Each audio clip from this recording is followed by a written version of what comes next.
Hi everyone and welcome to this wonderful collab with wonderful people and hopefully also some wonderful stuff that I'm going to show you. So you might have seen in the title, I'm going to show you my favorite art supplies of 2019, and I didn't even manage to show you my top 10 because I believe it's 12 and then I went a bit overboard, but honestly there's so many different things I use. I could have shown you my top 50. But yeah, and that's all the people in the collab that I'm gonna mention in a second. We thought we might also make it a little bit of a gift guide before Christmas, so if you have an artist friend and you don't know what to give them, and what's useful. Talking with my hands again. No, yeah, favorite art supplies, and I've got 4 wonderful people to join me. I'm going to tell you who they are, and then I'm going to show you my stuff, which is not sponsored or anything. I wish I was, but it's just that's what I happen to like. So we've got F. Boat, who some of you might know already. She's doing a lot of watercolor art, and I believe that's what her video is going to be about. Either way, every channel is going to be in the description down below, so not in my sofa, on my sofa, it's going to be on your screen. And every product is going to be there on the list too. So yeah, we've got F, we've got Dan, who's known as Pen Holder Art. He's making watercolor paints himself, and I have some to show you in this box later. You have to wait for that. And Conan, known as Confused Ginger. I believe they're going to make more of a digital approach to it. Some types of software that you might use. I'm not sure yet, it's a surprise for me too.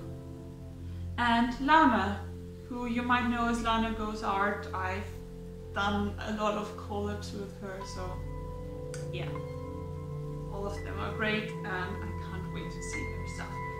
So I've talked enough and I'm going to show you everything.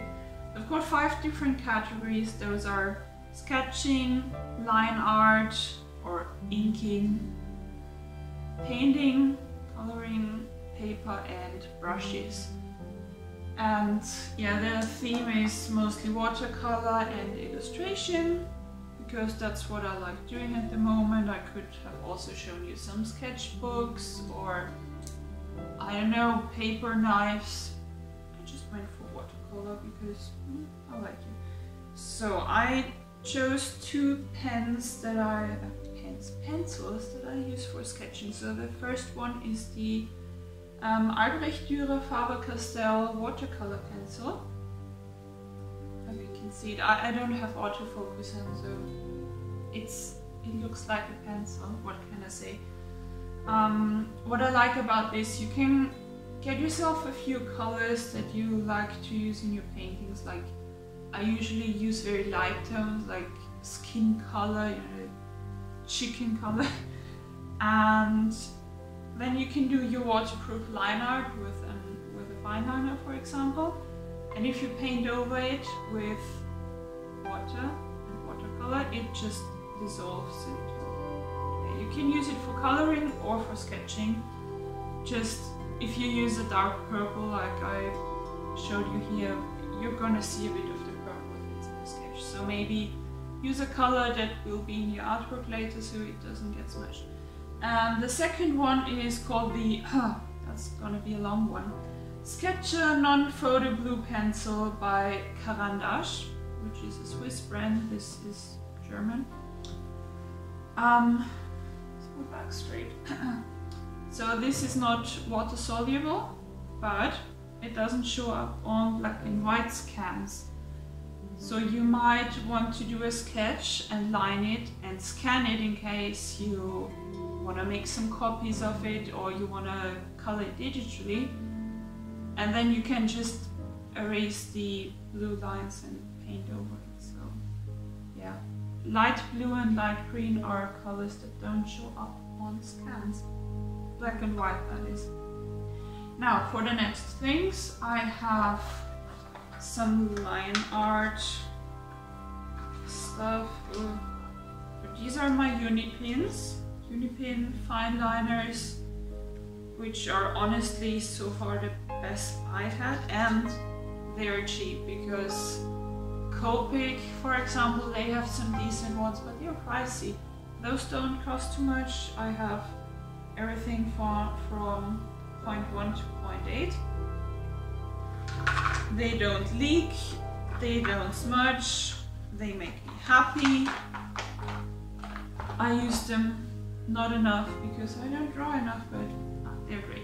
So the next one is 2-in-1, which is also for inking. So I've got the Rohrer and Klingner sketch ink, which is especially for fountain pens, and it says fountain pens, rollerball pens and brushes, waterproof, exclamation mark.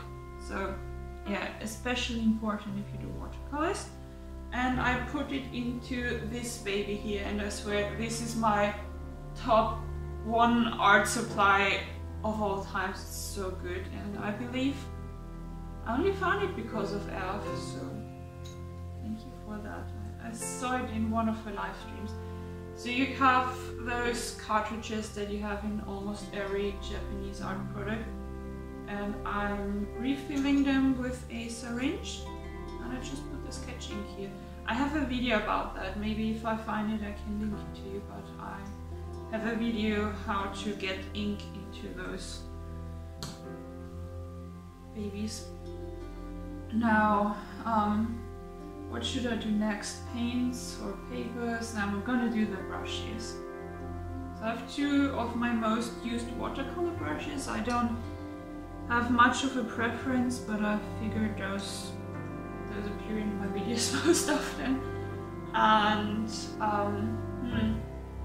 yeah, they're good, and I don't remember them being too expensive. So I might be wrong about that, but I don't like spending 30 or 40 euros on a brush.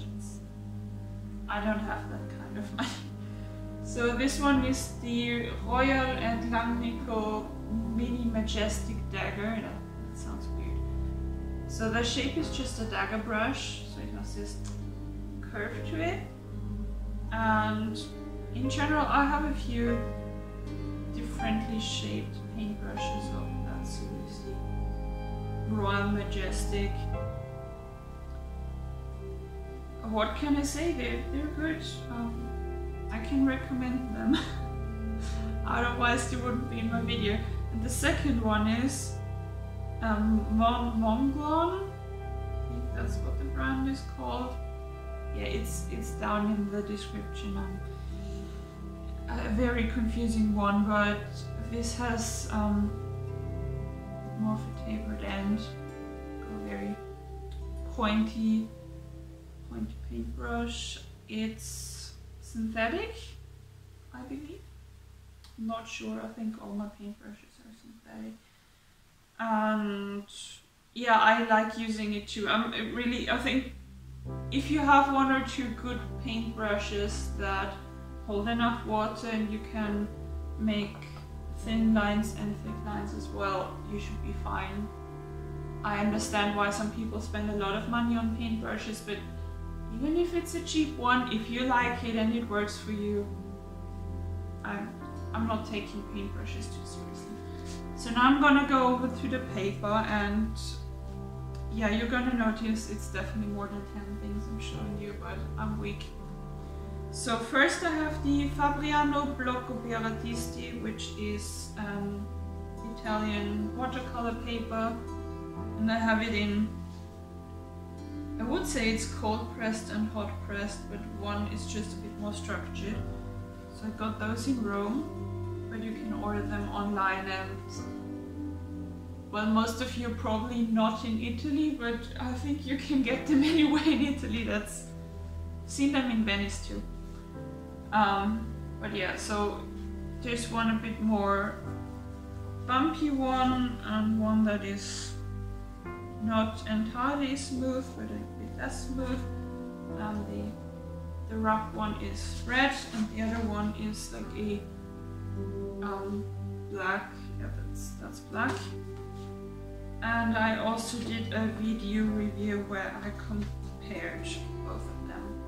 I like using them a lot, and Fabriano also has a lot of different series that you can actually buy anywhere else. It's just the Blocco per Artisti series that for some reason is only in Italy.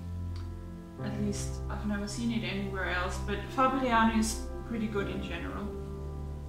And the next one is, excuse my French, Centenaire fine grain, not cold pressed because it's handmade. That's what it looks like. And it's from I believe it's from a German company. I usually buy it in my art store, Gerstecke. You can definitely order it online, otherwise I would not have found a link for it, and it's my #1 watercolor papers. The last few videos, every time I say I can't remember the name of my paper, this is the name I can't remember. Because it's probably not even French, I don't know. Yeah, it's French. And now for the big, cool final. I don't know what I'm talking today. I'm gonna show you my favorite watercolor, and I thought, you know, some of you might want to try some more professional sets, artist grade, but also like to mix a bit more and be more professional, and other people might prefer a lot of colors to play around with, but maybe not be too picky about the quality. I mean, all of them are good, don't get me wrong, but some of them are just, yeah, the pricier ones. And yeah, why not? I might as well start with the most expensive one. So this here is the Daniel Smith Watercolor Essential Sets, and it has 3 warm and 3 cool primary colors, and with them you can mix absolutely anything. So if you have that set, your set, it's a good one. The only problem about Daniel Smith is if you want some further pigments, if you say, oh, I want a good brown or a juicy green, it's gonna get expensive. They're one of the most expensive colors out there. This set alone is not very much. I don't know, was it like less than 30 bucks, I believe. So yeah, if you just buy that, it's good. If you want more than that, it's gonna add up. And I just put them into a container, like that, so I can use it. I really like them, and I have one other tube of Daniel Smith paint, which is Cascade Green, one of my favorite colors. But yeah, they cost so much. So of course I had to find a cheaper alternative, and they're really the same quality, if not better. Now the only problem is I all have them in a row. So here are some handmade paints that Dan made, as I mentioned earlier. And from the green to the yellow, those are my Schmincke paints. Now Schmincke is also artist grade, but they're a lot cheaper.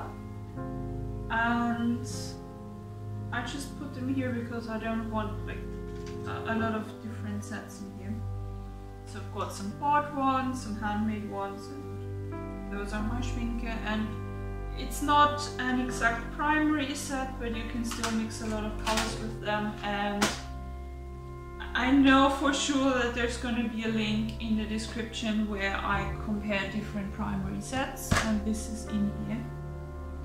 So you're really being spoiled today. Now, that shouldn't come as a surprise to you. This here is the palette. It's just called Palette by Culture Hustle. One of my favorite brands. brands, and I even have a playlist about them because I tried so much stuff already. Now here, of course, you have a lot more colors. They're all pretty good quality. A few of them are a bit meh, but I mean, they're like 36 colors or more. I think it's 48 even. So I'm not surprised 2 or 3 of them don't make me too happy, but in general it is a very good palette, and it even comes with a tiny brush. I admit I never used those because I have my good brushes. But yeah, they're good. You've seen them in my previous videos, I hope. If not, watch them please. And they're not like koi. I also made so many videos in the past, so I have one video where I compare them to the koi palette and some Bianjo, it was from Wish. Because they all look quite similar, but believe me, there's a quality difference. So I would not recommend them if you were like koi. I don't like koi. But I like those. And for the last one, this is potentially also a set that has more than just primary colors. So here you have the 12 colors, and they're called White Knight St. Petersburg. You might have heard of them, they're quite popular. I would say they're somewhat between artist quality and like hobby or student quality. But you can get a lot bigger sets. My partner has like that size of a palette, and there is pink and orange and green, and I don't know, I'm happy with those. But if you like a lot of colors and still have a very good quality for almost no price, because they're cheap as heck, then yeah, you can try those too. But now you have 4 sets that are all very satisfying. And that's it for my review of my 2019 favorite art products, art supplies. Now, I hope you're gonna check out the other 4 videos, which are, of course, gonna be not on my sofa, but on your screen in the description. And I have, it's not gonna be the last video of the year, but just in case, I hope you're gonna have some nice holidays and an awesome new year. And hopefully there were some things that you liked and that you found interesting. And if there's anything you have to add to that, like maybe you're using the same products and you want to tell me how cool they are, or you had bad experiences with one of them, which I don't hope, but can be, always let me know in the comments, because I love comments so much. Yeah, it's fun answering them, and I always do a little happy dance when I get them. So yeah, that's enough for now. Thank you for watching. Have a great day. Farewell. Bye.